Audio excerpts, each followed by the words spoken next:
Il est fascinant de penser à la forêt d'Aokigahara, ce lieu à la fois enchanteur et terrifiant, qui s'étend au pied du majestueux mont Fuji.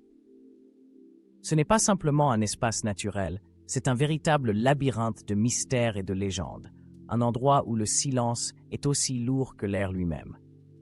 Mais qu'est-ce qui attire tant de gens vers cette mer d'arbres, vers cette obscurité qui semble les appeler? Aokigahara, souvent surnommée la mer des arbres, est tristement célèbre pour être le théâtre de disparitions et de tragédies.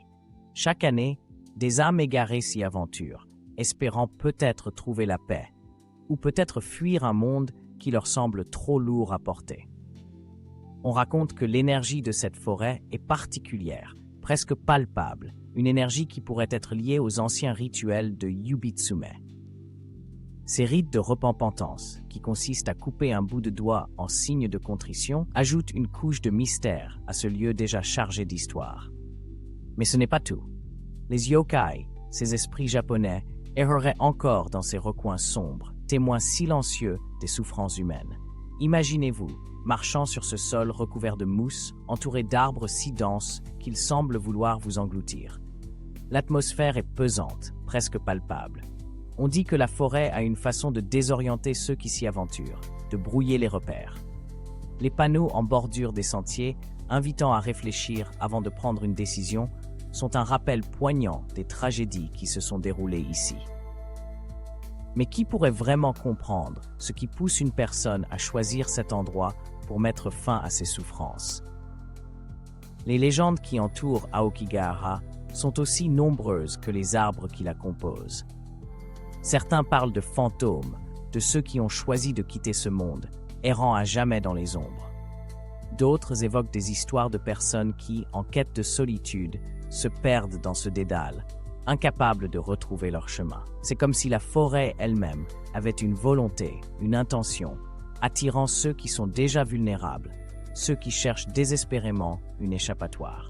Mais au-delà de ces tragédies, il y a une beauté incroyable dans cette forêt. Les paysages sont d'une sérénité troublante, avec des lacs cachés, des cavernes de glace et des chemins sinueux. On pourrait passer des heures à explorer cette nature sauvage, à écouter le chant des oiseaux, à sentir le parfum des arbres. Pourtant, il y a cette ombre, cette connaissance que chaque pas que l'on fait pourrait être celui d'un voyage sans retour pour quelqu'un d'autre. Les Japonais ont une relation unique avec la nature, et Aokigahara n'échappe pas à cette connexion. Pour certains, la forêt est un lieu de recueillement, un endroit où l'on vient se ressourcer, réfléchir, se reconnecter avec soi-même. Pour d'autres, c'est un symbole de désespoir, un endroit où l'on se rend lorsque la vie devient insupportable.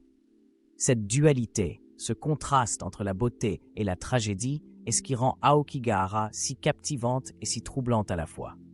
Alors, que se cache-t-il vraiment au cœur de cette forêt?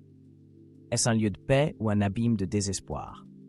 Peut-être que la réponse réside dans le regard de ceux qui s'y aventurent.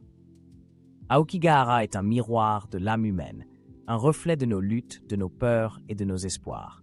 Et tant que ces arbres continueront à se dresser, tant que ces légendes perdureront, la forêt demeurera un endroit où le mystère et la réalité s'entrelacent de manière indissoluble.